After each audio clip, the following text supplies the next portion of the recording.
It is D-Day. Today is the day we find out if all the time, if all the efforts, if all the working in the dark has been worthwhile. We're going to see if this scraper actually works. And it's going on the major, but not only is it going on the major, we're going to try it on the front linkage, see if it works or not, see if we can just, instead of driving backwards, pushing, drive forwards, pushing. Will it give better visibility? Will it be a disaster? We're going to find out. Today is put the A-frame on the front linkage. It is currently, and I say this very carefully, yes, it is currently still on the ridger from when we did the planting.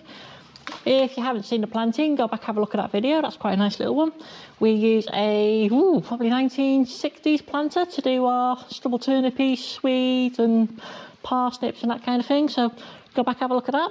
But in the meantime, I'm going to hitch up to the A-frame and get it off the ridger, put it on the front linkage, and then I'm going to try and get the yard scraper on it. Could work, might not work. The only problem I can envisage is the piece of string to flip the yard scraper over.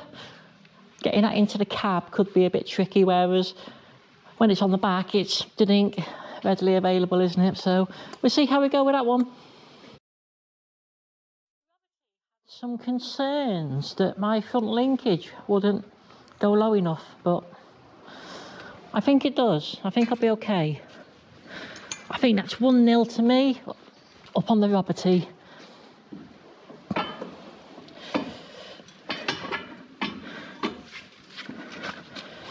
I don't think I can get it to go any lower anyway. Anyway, so yeah, pin drops out. This holds the top link in place. That then comes out of there.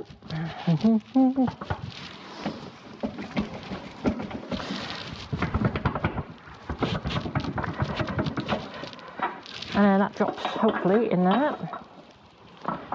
Well, what you do, people, you put the link pin back in that way. That drops in there. Top link can do its top linky thing. And then hopefully we'll be okay. Hopefully the A-frame on the scraper is the same kind of A-frame size-wise for this one. So, right, we will go over to the scraper now and see if we can hitch up. We might need to move the scraper onto the level though, that is the only thing, but we'll try it where it is and see what happens. Let's go.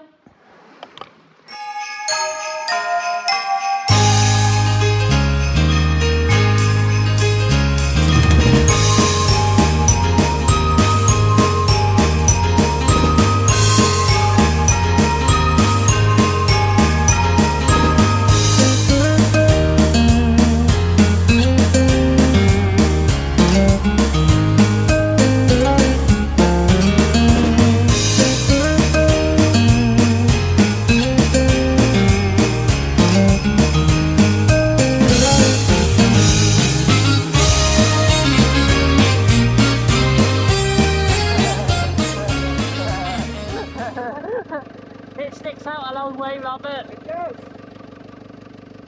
I don't think it's swing in there very well. I don't think you get in here and back into it. It would on the back though, wouldn't it? It would on the back. You have a go in the yard anyway.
Well, that didn't go as planned. There are a couple of reasons for that.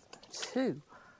Firstly, the front linkage, you can see here, is actually hitting on, you can see on here as well, what it's actually doing, it's actually hitting on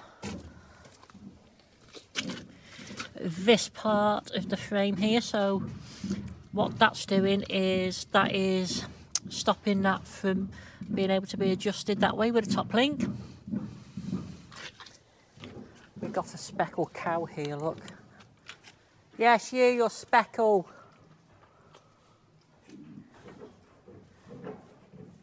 Eating the bloody door. Anyway, yes, so that's the first problem we've got. The second problem we've got is I could really do with somebody to adjust the top link while the tractor's being used, because I think the second thing that's happening is, because this is old and a bit worn, I've set the wings in the angle. Now I've set the angle now so you can see the wings are up slightly, because when you pull it forwards with all the wear, I think what's happening is it's pulling like that and dropping, and that's causing the back to lift and it not to scrape properly. So we need to do a bit more trying at the moment with that, just to get the top link length right. The front top link, we've also had to swap it out for a shorter tube. So we want a shorter tube and then lengthen that a bit. I think now as well, the length that is the original tube would work, so that can be swapped back as well.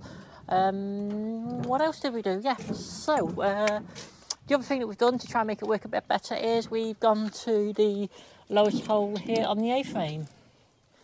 And this, guys, girls, people, has had some serious engineering gone into it, because you put the pin in, it's a safety feature. Look at that, safety feature. Don't need no R-clips on this bad boy.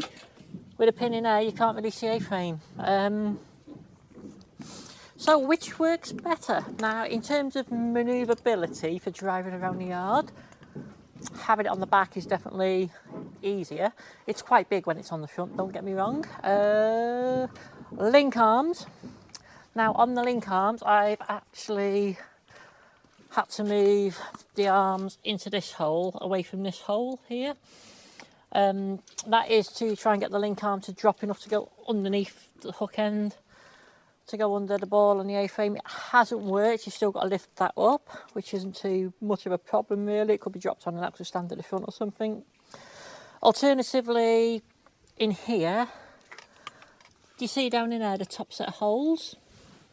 Now, I could put the lower link arms in the top set of holes, and then what that will do is it'll make it pivot on the lift arm, and as it pivots, it'll kick it down so it can lift lower. But the problem is it won't lift as high then for other implements, so you'd have to keep swapping that about as well. But it could be something that we need to look at if it's staying on the back. Might be tempted when it's on the front if we chop this off, because it won't make any difference to it. It will still work all right, but it will just let us then pull that back a little bit more with the top link. Alternatively, and I don't know whether this is a good or bad idea, so let us know in the comments, we do cut that across there on the front edge, so only taking this bit off and leaving the bottom one on, but it stops me having the ability to put the pin in the top one and have like a float.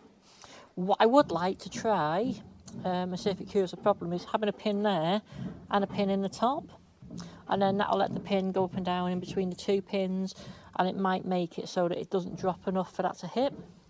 But that's something we can try another day. At the moment we just want the scraper working, literally, so we can come into the shed, scrape everything down to this end, and then flick the scraper over and then back it back, and the loader come in, and we could put all the crap in the loader, and then that can go in the muck heap. So has it been a success in terms of the front linkage drops lower than the rear linkage? Yes, definitely.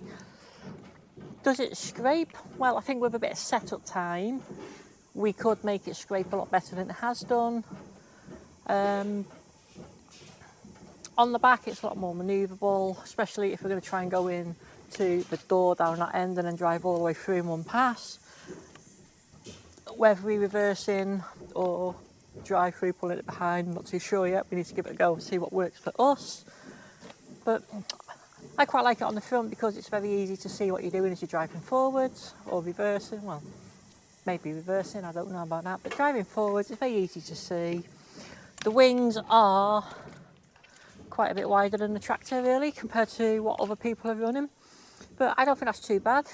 At least with that you haven't got the risk of catching the tractor on stuff. It's just to rub it off the wing, and if you've got anything like cubicle wise where the end of the cubicle comes over the end of like the concrete at the bottom, it would allow you to get under the cubicle divider and scrape the crap under there. So we have reserved judgment. Let us know in the comments what you guys think, whether we should persevere with it on the front, stick with it on the back, use it on a different tractor, whatever.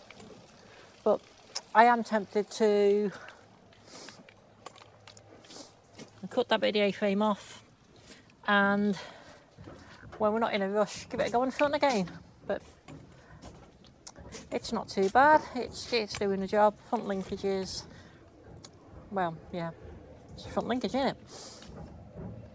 But yeah, it does stick out a long way on the front, but no more than it has to stick out on the back. But because the back's closest to the pivot of the rear wheels, it does let you turn a bit sharper with it, I guess. So I can see why people keep the scraper on the back.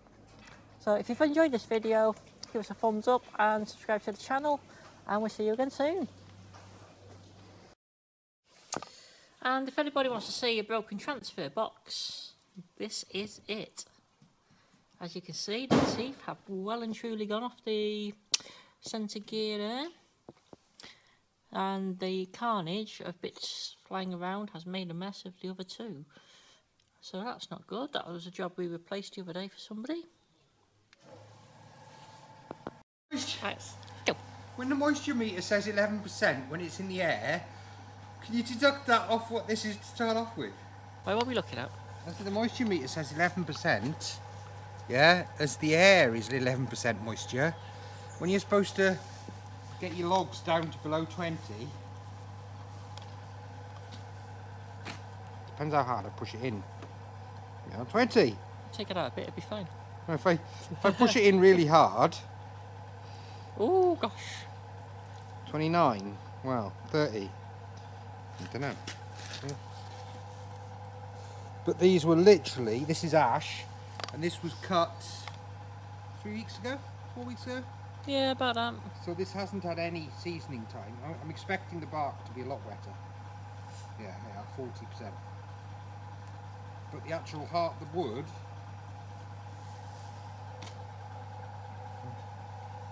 depends on where you measure it. That bit there looks good, we've burned that bit. I'm supposed to not burn anything wetter than 20%. Well, if we burn that bit first, that'll dry the other bit out, ready for burning. Is that right, yeah? Is that how it works? You put that back in storage, yeah? If you put that back in storage, that'll dry out in the biomass shed with all the other logs, because the heat of the biomass will dry them out. It's good, isn't it? Oh, that sun's bright.